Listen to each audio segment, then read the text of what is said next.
Assalomu alaykum aziz talabalar. Bugungi o'zbek folklori fani bo'yicha navbatdagi dars mashg'ulotimizni boshlaymiz. Bugungi mavzuyimiz mif va afsonaning janr xususiyatlari deb nomlanadi. Bugungi darsda siz bilan xalq og'zaki nasri va uning tarkibi, mif asotir atamasining mohiyati, janrning o'ziga xos belgilari, afsona istilohi haqidagi tushuncha, afsonaning mavzusiga ko'ra turlari, afsonalarning ertak va rivoyatlaridan farqi kabi rejalar bo'yicha tushuncha beramiz. Darsligimiz mavzuyimiz yuzasidan quyidagi adabiyotlarni tavsiya etamiz.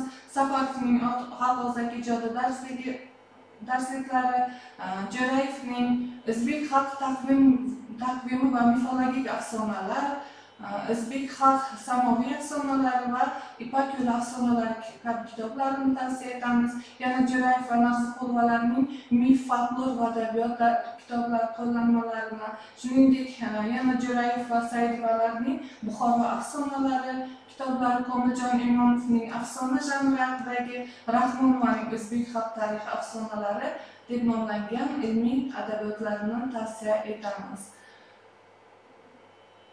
Bugungi mavzu yuzasidan shuni aytishimiz mumkinki, demak, ham og'zaki ham yozma adabiyotda tur va janrlar mavjud bo'lib, folklorning o'ziga xos janr turlari quyidagilardan tashkil topadi. Demak, birinchisi xalq eposi, xalq lirikasi, xalq polemikasi va xalq dramalari deb nomlanadi. Bugungi mavzuyimiz xalq nasriga bag'ishlanganligi sababli bu turning demak janrlarini ko'rib o'tamiz. Birinchi janr albatta mif, afsona, rivoyat, naql, latifa, ertak va boshqa janrlarni sanab o'tishimiz mumkin. Xalq og'zaki nasriy asarlarda syujet muhim o'rin tutadi. Ular hech qachon syujetsiz bo'lmaydi. Nasriy asarlar syujetini kirish, ya'ni ekspozitsiya, tugun, epik sarguzasht yoki voqealar rivoji, kulminatsiya asarning eng avj nuqtasi, yechim kabilar tashkil etadi. Xullas, xalq og'zaki badiiy ijodi asosida yaratilgan nasriy asarlar xalq prozasi deb ham nomlanadi. Ular g'oyaviy mazmun jihatdan xalq ruhi va orzu niyatlarini aks ettiradi. Mif, afsona, rivoyat, naql, latifa, ertak kabi janrlardagi folklor asarlari xalq og'zaki nasr tarkibiga kiritiladi. Ular avvalo qadimiyligi bilan diqqatni tortadi. Chunki nasr lirikaga nisbatan oldinroq paydo bo'lgan. Mif, afsona, rivoyat uning ilk namunalari hisoblanadi. Shundan so'ng ertak, naql, doston va yana keyinroq latifa janrlari shakllangan. Og'zaki nasrning ilk namunalarida qadimiy urf-odat va marosimlarning bayoni, real voqea va hodisalar, olam haqidagi ibtidoiy tushunchalar xayoliy shaklda rivojlangan. Real voqea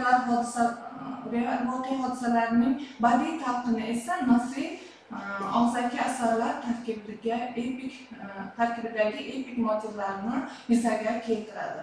Mamatqul Jo'rayev o'zbek folklorshunosligida xalq nasri janrlarini tasnif qilishning mezonlari sifatida badiiy asarning mavzu doirasi, badiiylik darajasi, voqelikni talqin qilish usuli, vaqt va makon belgisi, maishiy funksiyalar qamrovi e'tiborga olinishi lozimligini ta'kidlab, shunga ko'ra xalq nasri janrlarini badiiy nasr janrlari ertak, latifa, naql, qissa va lohlarni kiritadi hamda ikkinchisi ma'rifiy nasr janrlari deb unga mif, afsona, rivoyat, demonologik hikoya, og'zaki hikoya kabi ikkita katta guruhga ajratadi. O'zbek xalq nasrining dastlabki eng qadimiy janri bo'lgan mif, ya'ni asotir, xalq og'zaki payt ijodining ilk mahsuli hisoblanadi. U eng qadimgi davr folklorida ibtidoiy tasavvurlar asosida yaratilgan.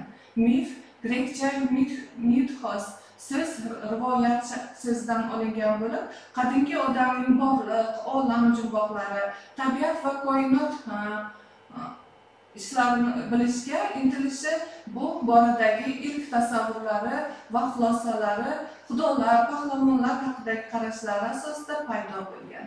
Mif ongsiz badiiy to'qima mahsuli hisoblanadi. Unda fantastika, xayoliy uydirma yetakchilik qiladi. Ibtidoiy inson mifdagi voqelikni inkor etib bo'lmas haqiqat sifatida qabul qilgan. Miflarni o'rganuvchi fan sohasi mifologiya deb yuritiladi. Mifologiya fani ibtidoiy insonning tabiatni bilishga intilishining natijasi sifatida vujudga kelgan. Mif asotirlarining mavzuga ko'ra ichki turlari quyidagilarni tashkil qiladi. Arxaik miflar, etiologik miflar, taqvimiy miflar, dualistik miflar, kult miflari, antropologik miflar va boshqa miflarni o'z ichiga oladi. Demak, miflarning namunalari, obrazlarini beryapmiz. Ijtimoiy taraqqiyotning keyingi bosqichlarida aniqrog'i inson ongining o'sishi, dunyoqarashining kengayishi, ma'naviyatining boyishi natijasida miflarga ishonch ham yo'qola bordi. Lekin miflar yo'qolib ketmadi. Qaytaga ular ijtimoiy ongning yangi shakllarini vujudga keltirish uchun asosiy manba vazifasini o'tadi. Hozirgi fan, din, san'at va adabiyotning poydevori mifologiya asosida qurilgandir. Qadimgi mifologik syujetlar, obrazlar, tushuncha va tasavvurlar umuman mif qoldiqlari ijtimoiy ongning turli shakllariga ko'chib, ulardan muhim o'rin egalladi. Miflar asosan etiologik vazifa, ya'ni izohlash vazifasini bajaradi. Mif qadimgi odamning ishonch e'tiqodlari, o'y kechinmalari, diniy axloqiy qarashlari va ilk ijodiy izlanishlarining so'z vositasida ifoda etilgan ko'rinishlaridan biri hisoblanadi. Taniqli folklorshunos olim Bahodir Sarnisoqov o'zbek mifologiyasi taraqqiyotini 3 bosqichga, ya'ni arxaik, mumtoz va o'rta asrlarga xos miflarga ajratadi. Bo'linadi deb hisoblaydi. Uning ko'rsatishicha, arxaik miflarda xaos bilan kosmos o'rtasidagi kurash keng miqyosda aks etadi va ko'proq animistik, totemistik tasavvurlarni ushbu kurashda hal qiluvchi rol o'ynaydi. Shuningdek, ularda yana hech qanday diniy qarashlar unsuri uchramaydi. Mumtoz miflarda esa xaos bilan kosmos kurashining miqyosi biroz toraygan bo'ladi. Politeistik ya'ni ko'p xudolilik tasavvuri diniy qarashlar ustunlik qiladi. Bunga Zardushtiylik davr mifologiyasini misol qilib keltirsak bo'ladi. Uchinchisi, o'rta asrlar miflarining semantik asosini monoteistik diniy qarashlar tashkil etadi deb tushuncha bildiradi ustozimiz. Xalqimiz orasida keng tarqalgan miflar Kayu Mars va Jamshid haqidagi miflardir. Ularning turli variantlari Avestoda, Tarix Tabariyda, Beruniyning o'tmish xalqlaridan qolgan yodgorliklar, Firdavsiyning Shohnoma asarlarida va boshqa qadimiy yozma manbalarda uchraydi. Kayu Mars nomi Avestoda Gayamardan yoki Gayamoretan deb yuritilgan. Qiyos lug'atda esa Gavomart, inson buqa deb ko'rsatilgan. Afsonalarga ko'ra u Amudaryo bo'ylarida yashagan. Bo'yi daryoning u betiga yetgan. Kayu Mars yerda paydo bo'lgan birinchi odam sifatida talqin etiladi. U ezgulikning yovuzlik ustidan g'alabasi haqidagi ibtidoiy qarashning obrazli ifodasidir. Jamshid esa O'rta Osiyo va Eron xalqlari orasida keng tarqalgan miflardan, afsonalardan biri hisoblanadi. U najotkor qahramon, yaxshilikning ramziy obrazi hisoblanadi. Avestoda u adolatli podshoh sifatida talqin etilgan. Jamshid haqida xalq orasida Qissa Jamshid kitobining og'zaki va qo'lyozma variantlari keng tarqalgan. Avestoda tasvirlangan xudolar, pahlavonlar to'g'risidagi afsona va miflarning o'zbek folklorida ham talay variantlari mavjud. Odam ot mifi shu jihatdan xarakterlidir. Unda kishilarning inson beqiyos kuch-qudratga ega bo'lish haqidagi orzu-umidlari o'z ifodasini topgan. Mifda pahlavon titan ko'rinishidagi mifologik obrazning xalq manfaati yo'lida xizmat qilishi qayd etilgan. Mifda hikoya etilishicha, odam ot bo'yi bulutga yetadigan duradgor usta bo'lgan. Odam ot dunyodagi eng birinchi odam sifatida talqin etiladi. Ot so'zi fors tojikcha ulkan odam ma'nosini bildiradi. U baland bo'yli, kuchli bo'lgani uchun daryo dengizlardan baliq tutib, uni quyosh taftida pishirib yeb ketaverar ekan. Birgina nonushtaning o'zida bir hovuz suvda non to'g'rab yer ekan. Xullas, miflarning syujeti oddiy va ravon bo'ladi. Ularda ibtidoiy tasavvur tushunchalar hukmronlik qiladi. Mifologik obrazlar talqinida mazmunda ijtimoiy ziddiyat sezilmaydi. Biroq ularda qadimiy hayot tajribalari saqlangandir. Keyingi janrimiz afsona hisoblanadi. Afsonalarimiz fors tojikcha afson, sehr, jodu ma'nosini anglatuvchi so'zdan olingan bo'lib, fantastika, uydirma asosida yaratilgan nasriy hikoyalarga nisbatan qo'llaniladi. O'tmishda bu atamaning o'rnida sov so'zi ishlatilgan. Mahmud Qoshg'ariyning Devon lug'ati turk kitobida izohlanishicha, sov atamasi otalar so'zi, maqol, qadimgi biror voqeani aytib beruvchi hikoya, risola, xat, kitobcha, so'z va nutq kabi ko'p ma'nolarni anglatganki, shulardan o'tmish voqealardan xabar beruvchi hikoya, qissa tushunchalari qay darajada afsona hodisasini ham ifodalab kelgandir.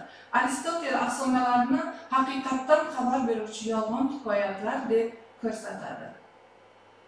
Hayotiy voqelikni xayoliy uydirmalar orqali bayon etilgan biror ta'limot haqida tinglovchiga xabar berish maqsadida hikoya qilinadigan og'zaki nasriy asarlar afsona deyiladi. Unda hayotiy voqelikning tasviri mifik talqinga bo'ysundiriladi. Yetakchi motivlar tarkibi esa an'anaviy epik detallarga boyligi bilan ajralib turadi. Shuning uchun ko'pincha u ertakka o'xshab ketadi. Biroq ular ertaklar kabi qat'iy kompozitsiyaga ega emasligi bilan farq qiladi. Afsonalarni g'oyaviy mavzuviy yo'nalishi jihatidan shartli ravishda ikki guruhga bo'lib o'rganish mumkin. Birinchisi sof mifologik afsonalar, ikkinchisi esa tarixiy afsonalar. Mifologik afsonalarda asosan yer va osmon xudolari, homiy kuchlar, avliyolarning g'ayritabiiy ishlari, insonlarga ko'magi, mifologik pahlavonlar, yer yuziga odamning paydo bo'lishlari haqida hikoya qilinadi. Ulardagi ayrim epizodlarda islomga qadar amal qilgan qadimgi dinlarga aloqador talqinlar uchraydi. Ibtidoiy insonlarning dunyoqarashi, tasavvurlari, tushunchalari, diniy e'tiqodlari namoyon bo'ladi. Mifologik afsonalarning tuzilishi juda sodda bo'ladi. Ularga voqelik oddiy bayon qilinadi. Uning konflikti yechimida fantastikaning hal qiluvchi rol o'ynashi asosiy belgisidir. Shuningdek, tarixiy afsonalar ham ma'lum bir tarixiy dalil yoki ma'lumot, tarixiy shaxs faoliyati haqida tinglovchiga xabar berish maqsadida hikoya qilinadi. Tarkibida real tarixiy shaxslar bilan bir qatorda xayoliy va mifik obrazlar ham ishtirok etadigan og'zaki nasriy asarlardir. Ularning syujetini tashkil etuvchi voqealar bayonida reallik bilan badiiy to'qima o'zaro qorishib ketadi. Bundan afsonalarda real hayotga yashab o'tadigan kishilar haqida hikoya qilinsa-da, tarixiy shaxsning haqiqiy biografiyasi emas, to'qima biografiyasi beriladi. Ularda hayot haqiqati fantastik tasvir qobig'ida o'rab ifoda etiladi. O'zbek xalq tarixiy afsonalari mavzularishiga ko'ra 3 turga bo'linadi. Tarixiy afsonalar birinchisi genealogik afsonalar. Ularda ulug' qabila, xalq va elatlarning kelib chiqishi va nomlanishi haqida hikoya qilinadi. Laqay, Durmon, qirg'iz urug'larining kelib chiqishi haqidagi afsonalar shular jumlasiga kiradi.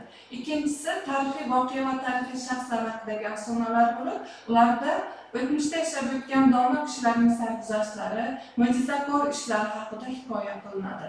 Bunga Buxoro arki, Xiva qal'asi, Minorai Kalon qurilishi haqidagi afsonalar misol bo'la oladi.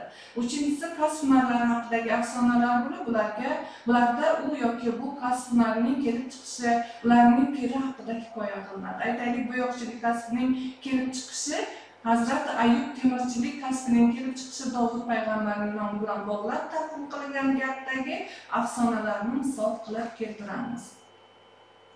Shuningdek, afsonalar Kayu Mars afsonasi, buni yuqorida miflar doirasida ham ko'rib o'tdik. Bu afsona O'rta Osiyo va Eron xalqlari orasida qadimdan mashhur bo'lib, bu afsonalarning manbai Avesto kitobiga borib taqaladi. Shuningdek, Tarix Tabari, Firdavsning Shohnomasi, Alisher Navoiyning Tarixi Mulk Ajam asarlariga borib taqaladi. Shuningdek, Siyovush afsonasini, xalq orasida keng tarqalganini ko'ramiz. Bu afsona odamlar orasida sevimli hikoya tarzida eshitiladi, tinglanadi. Unda Siyovush xalq qahramoni sifatida afsonalarda hikoya qilinishicha, Siyovush Kaypovskiyning o'g'li bo'lib, nihoyat darajada go'zal yigit bo'lib, uning o'gay onasi uni sevib qoladi. Lekin u o'gay onasining taklifini rad etganligi sababli o'gay ona unga dushmanlik qilib tuhmat qiladi va Siyovush o'zining pokligini isbotlash uchun ot surib alangadan o'tadi. So'ng Afrosiyob poytaxtiga yetib boradi. Afrosiyob uni izzat ikrom bilan demak o'z qizini beradi, uni bilan turmush quradi, lekin dushmanlar Afrosiyob bilan Siyovushning o'rtasiga rahna solib, uning o'ldirilishiga sabab bo'ladi. Natijada Afrosiyob Siyovushni o'ldiradi. Siyovushning o'g'li Qayqishlar esa bobosidan otasining o'chini oladi. Shiroq afsonasini ham siz yaxshi bilasiz. Demak, bu qahramonlik afsonasi o'sha vatanni ozod qilish yo'lida o'z jonidan kechgan va dushmanni o'z donoligi bilan yengan qahramon afsonasi hisoblanadi. Bularni misol qilib keltirishimiz mumkin. Aziz talabalar, shuning bilan bugungi mif afsonalarning janr hissiyotlari mavzusiga bag'ishlangan mashg'ulotimiz o'z nihoyasiga yetdi. E'tiboringiz uchun rahmat.